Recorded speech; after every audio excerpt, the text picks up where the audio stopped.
بسم اللہ الرحمن الرحیم یا ایہا الذین آمنوا اتقوا اللہ ولتنظر نفس ما قدمت لغد واتقوا اللہ ان اللہ خبیر بما تعملون۔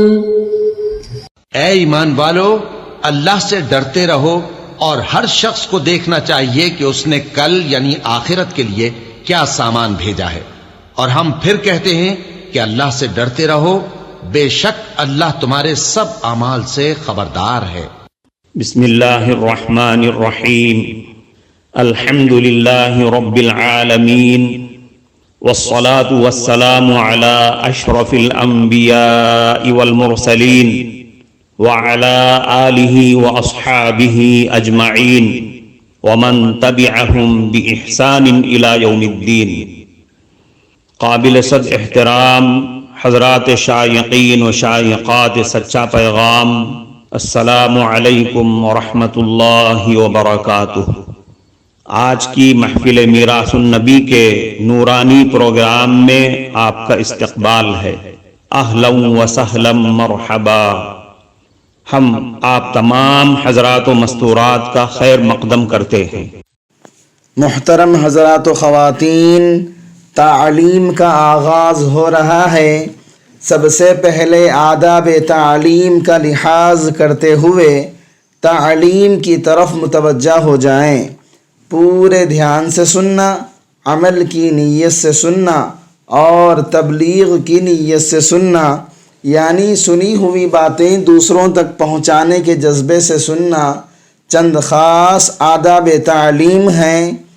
امید ہے کہ آپ حضرات ان آداب کا ضرور خیال رکھیں گے۔ جزاکم اللہ۔ بسم اللہ الرحمن الرحیم۔ اس عورت نے خدا کا حق ادا نہیں کیا جس نے شوہر کی اطاعت نہ کی۔ حضرت ابن عوف رضی اللہ عنہ سے مروی ہے کہ آپ صلی اللہ علیہ وسلم نے فرمایا، قسم ہے اس ذات کی جس کے قبضے میں میری جان ہے، عورت خدا کا حق اس وقت تک ادا کرنے والی نہیں ہو سکتی جب تک کہ وہ اپنے شوہر کا حق ادا نہ کرے۔ معلوم ہونا چاہیے کہ بندوں کے ذمے دو حقوق ہیں۔ حقوق اللہ، اللہ پاک کے حقوق یہ ہیں کہ اس کی اطاعت کی جائے، اس کے فرائض واجبات کی پابندی کی جائے، اسی کی یاد میں رہے، اسی پر بھروسہ کرے، اسی کی بندگی اور عبادت کرے، اسی سے مانگے، اسی سے امید رکھے۔ یہ حقوق اللہ یعنی اللہ کے حقوق ہیں۔ نمبر 2، بندوں کے حقوق۔ بندوں کے حقوق کا مطلب یہ ہے کہ جو اس کی ذمہ داری ہو اسے ادا کرے، جو اس سے بڑا ہو اس کا ادب اور احترام کرے، اکرام کرے، جس کے ماتحت ہو اس کی خدمت اور اطاعت اور اس کی فرما برداری کرے۔ چنانچہ نکاح کے بعد والدین کے بجائے شوہر کا حق وابستہ ہو جاتا ہے۔ خدا کے بعد شوہر کی خوشی اور اس کی اطاعت عورت کے ذمے واجب ہو جاتی ہے۔ اب چونکہ بندہ محتاج ہوتا ہے، اسے ادائے حق کی ضرورت ہوتی ہے، اور شادی اس مقصد کے پیش نظر بھی ہوتی ہے، اس لیے تاکید کی گئی ہے۔ چونکہ مقصد فوت ہونے سے بنیاد اور اساس میں کمزوری پیدا ہو جاتی ہے، اس لیے اس حق کے ادا کرنے میں تاکید کرتے ہوئے فرمایا کہ جس نے شوہر کا حق ادا نہیں کیا گویا اس نے خدا کا حق ادا نہ کیا، کہ شوہر کا حق بھی تو اللہ کے کہنے سے ہے۔ بعض عورتوں کو دیکھا گیا ہے کہ عبادت، تلاوت وغیرہ میں تو ان کا مزاج چلتا ہے، مگر شوہر کی اطاعت میں ان کو مزہ نہیں ملتا۔ سو ایسی عورتوں کو تاکید کی گئی ہے کہ شوہر کی حق تلفی گویا خدا کی حق تلفی ہے، کیونکہ دونوں اللہ کے احکام ہیں۔ شوہر کی اطاعت نہیں تو ایمان کی حلاوت نہیں۔ حضرت معاذ رضی اللہ عنہ سے مروی ہے کہ آپ صلی اللہ علیہ وسلم نے فرمایا، عورت ایمان کی حلاوت اس وقت تک نہیں پا سکتی جب تک کہ وہ اپنے شوہر کے حق کو ادا نہ کرے۔ اگر وہ اسے بلائے خواہش کے پورا کرنے کے لیے تو آ جائے، اگرچہ وہ پشت پالان پر بیٹھی ہو یعنی ضرورت کے کام میں مصروف ہو، تب بھی اس کی خواہش کی رعایت کرے، گو عورت کو خواہش اور ضرورت نہ ہو۔ اس سے معلوم ہوا کہ وہ عورت ایمان کا مزہ اور ایمان کی شیرینی بھی نہیں پا سکتی جو شوہر کی اطاعت اور اس کی بات نہ مانتی ہو، یعنی کامل مومن نہیں ہو سکتی جو شوہر کی رعایت نہ کرے، اس کی ضرورت کا خیال نہ کرے اور اپنے حسن برتاؤ سے خوش نہ رکھے۔ ایمان کی حلاوت کا مطلب یہ بھی ہو سکتا ہے کہ وہ ایمان جو اثر پیدا کرے جس کے اچھے نتیجے دین اور دنیا سے وابستہ ہوں۔ ایمان کا کمال اس کا تقاضا یہ ہے کہ آدمی حقوق کی رعایت کرے۔ خدا اور رسول کے بعد شوہر کا حق ہے۔ خدا رسول نے جس کے حوالے کیا ہے، جس کی ماتحتی میں زندگی گزارنا طے اور مقرر کیا اور بندے نے بھی خود اسے قبول کیا ہے، تو کمال ایمان اور شرافت یہ ہے کہ آدمی اس حق کو ادا کرے اور خوشی اور مسرت سے اسے نبھائے۔ آج کی اطاعت گناہ کے علاوہ امور میں کر لو، کل خدامان جنت تمہاری اطاعت کریں گے۔ عورت گناہ میں شوہر کی اطاعت نہ کرے۔ حضرت عائشہ صدیقہ رضی اللہ عنہا سے مروی ہے کہ قبیلہ انصار کی ایک عورت نے اپنی بیٹی کی شادی کی، اس کے سر کے بال جھڑ گئے تھے۔ وہ آپ صلی اللہ علیہ وسلم کے پاس آئی، اس کا ذکر کیا اور پوچھا کہ اس کے شوہر نے کہا ہے کہ اس کے بالوں میں دوسری عورت کے بال جوڑ دیں۔ آپ صلی اللہ علیہ وسلم نے فرمایا، نہیں، بال جوڑنے والی عورتوں پر لعنت کی گئی ہے۔ حضرت عبداللہ رضی اللہ عنہ سے روایت ہے کہ آپ صلی اللہ علیہ وسلم نے فرمایا، مسلمان پر سننا اور اطاعت کرنا پسندیدہ اور ناپسندیدہ امور میں اس وقت تک ہے جب تک کہ اسے کسی گناہ کا حکم نہ دیا جائے، بس جب کسی گناہ کا حکم ملے تو سننا اور ماننا درست نہیں۔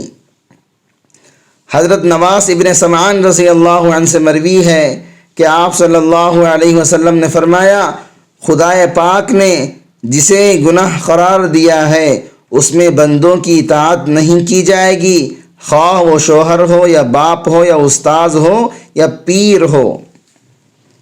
شوہر کو ناراض چھوڑے رکھنا اور پرواہ نہ کرنا لعنت کا باعث ہے۔ حضرت انس ابن مالک رضی اللہ عنہ سے روایت ہے کہ رسول اکرم صلی اللہ علیہ وسلم نے 3 لوگوں پر لعنت فرمائی ہے۔ ایک وہ امام جو اس کی قوم کی امامت کرے، قوم اس سے ناراض ہو، یعنی ناراضگی دین اور شریعت کی بنیاد پر ہو اور اکثر لوگ اس امام سے ناراض ہوں۔ اور وہ عورت جو رات گزار رہی ہو اس حال میں کہ اس کا شوہر اس سے ناراض ہو، اور وہ آدمی جس نے اذان میں حی علی الفلاح سنا اور پھر اس کی آواز پر نہیں آیا۔ حضرت ابو امامہ رضی اللہ عنہ نے رسول اکرم صلی اللہ علیہ وسلم کو یہ فرماتے ہوئے سنا، 3 آدمیوں کی نماز ان کے کان سے آگے نہیں جاتی، یعنی آسمان تک نہیں پہنچتی جیسا کہ نیک عمل پہنچتا ہے، بلکہ بادل کے سائے کی طرح بیچ میں لٹکا رہتا ہے۔ نمبر 1، بھگوڑا غلام تا وقتے کے واپس نہ آ جائے، وہ عورت جس سے اس کا شوہر ناراض ہو، اور وہ امام جس کی امامت کو قوم پسند نہ کرے۔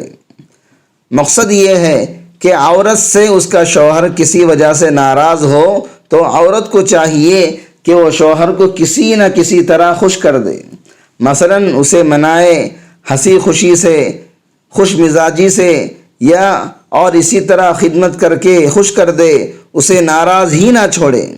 جیسا کہ آج کل کے ماحول میں عورتیں شوہر کو ناراض چھوڑ دیتی ہیں، اس کی ناراضگی کو دور کرنے کی کوئی پرواہ نہیں کرتی۔ ایسی عورت ملعون ہے، اللہ کی لعنت اس عورت پر ہوتی ہے۔ اس کی نماز بھی سر سے اوپر نہیں چڑھتی جب تک کہ شوہر خوش نہ ہو جائے۔ ہاں، اگر شوہر کا مزاج ہی ایسا ہے کہ ہمیشہ اس کی یہی عادت ہے، عورت پریشان ہے، منانے سے کام نہیں چلتا، خود سے اچھا ہو جاتا ہے، تو دوسری بات ہے، پھر بھی سنجیدگی سے خوش کرنے کی کوشش کرے۔ بعض اوقات عورت کسی بات پر شوہر سے منہ پھلا لیتی ہے اور اس سے ناراض ہو جاتی ہے اور اس کی خدمت اور آرام کا خیال نہیں کرتی اور خود اس سے بولتی نہیں۔ یہ تو اور بھی بہت زیادہ بری اور پھٹکار اور لعنت کی بات ہے۔ عورت کو شوہر کی ماتحتی میں ہو کر منہ پھلانے کا کوئی بھی حق نہیں بنتا۔ ایسی حرکت نہایت ہی ملعون ہے، گویا کہ شوہر سے ابا اور انکار کر رہی ہے۔ یہ عورت کے وظیفہ زوجیت کے خلاف ہے۔ بسا اوقات یہ حالت طول کھینچ جاتی ہے تو جدائی کی نوبت آ جاتی ہے، جو عورت کے لیے بڑی پریشانی اور ہلاکت کی بات ہو جاتی ہے۔ پھر مناسب انتظام نہ ہونے پر زندگی بھر روتی رہتی ہے۔ شوہر نے اگر اس کو بلا وجہ یا اتفاقاً کسی غلط فہمی سے ڈانٹ دیا تو حسن تعلقات کے پیش نظر برداشت کر لینا چاہیے۔ باقی شوہر کی غلطی کی سزا اللہ کی جانب سے اسے مل جائے گی کہ اس نے خدا کی عظیم نعمت کا حق ادا نہیں کیا۔ عورتوں کو اس بات کی اجازت نہیں کہ شوہر کو ناراض رہنے دیں، تو خود شوہر سے اس کا ناراض ہونا اور منہ پھلانا اور قطع تعلق کر لینا کیسے درست ہو سکتا ہے؟ محترم ناظرین کرام، اس دینی اور ایمانی بیان کو سننے کے دوران ہی اس کو لائک کر دیجئے اور شیئر بھی کر دیجئے تاکہ دوسرے بھی اس سے فائدہ اٹھا سکیں۔ اللہ آپ کو جزائے خیر عطا فرمائے۔ بعض عورتیں شوہر سے ناراض ہو کر منہ پھلائے رہتی ہیں اور ذکر و عبادت میں مشغول رہتی ہیں۔ ایسی عورتوں کی عبادت بھی قبول نہیں ہوتی، عبادتیں لٹکی رہ جاتی ہیں۔ دراصل یہ منہ پھلا لینا شوہر کی کسی بات سے ناراض ہونے کی وجہ سے ہوتا ہے۔ سو ایسی بات ہے تو برداشت کر لے، سنجیدگی اور نرمی سے سمجھا دے کہ آپ کی یہ بات اچھی نہیں، تکلیف دہ ہے۔ ناراض ہو کر منہ نہ پھلائے کہ اس سے گھر کا انتظام خراب ہو جاتا ہے۔ یہ خدا کو ناراض کرنے والے اعمال ہیں۔ ان برے اعمال کو چھوڑ کر جنت والے اعمال اختیار کرو۔ نفس کی باتوں کو چھوڑ کر جنت کی راہ ہموار کر لو۔ اگر شوہر کی حرکت ظالمانہ یا نامناسب بھی ہو تو زندگی گزارنے کے لیے بہتر ہے برداشت کر لو۔ تم ثواب عظیم حاصل کر لو گی، جنت کی مستحق بن جاؤ گی۔ وہ ظالم اپنے ظلم کی سزا اسی دنیا میں یا آخرت میں حاصل کر لے گا، پا جائے گا۔ صبر کی وجہ سے اللہ پاک ظالم کو ظلم سے بھی روک سکتا ہے، اور صبر کرنے والے کی غیبی مدد اور نصرت بھی ہوتی ہے، جیسا کہ قرآن کریم میں ارشاد ہے، ان اللہ مع الصابرین، بے شک اللہ صبر کرنے والوں کے ساتھ ہے۔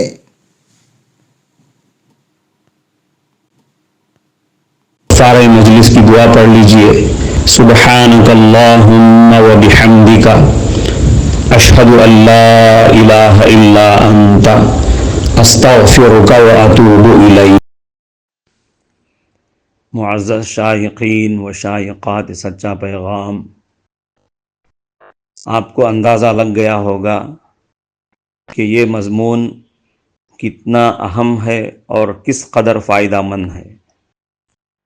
کم سے کم درجے میں سوشل میڈیا کے ذریعے سے بھی ہم اس کو زیادہ سے زیادہ شیئر کریں گے تو دعوت کے فریضے کی کوششوں میں ہم بھی اپنا کچھ حصہ ڈالنے والے بن سکتے ہیں۔ لہٰذا زیادہ سے زیادہ اس کو عام کریں تاکہ پوری دنیا کے ہندوؤں کی غلط فہمی دور ہو جائے اور انہیں یہ زمینی حقیقت معلوم ہو جائے، اور وہ اپنے اصل مذہبی لیڈر پیغمبر آخر الزماں حضرت محمد الرسول اللہ صلی اللہ علیہ وسلم کو ماننے پر مجبور ہو جائیں اور کلمہ پڑھ کر آپ کے ساتھ ساتھ وہ بھی جنت میں جانے والے بن جائیں۔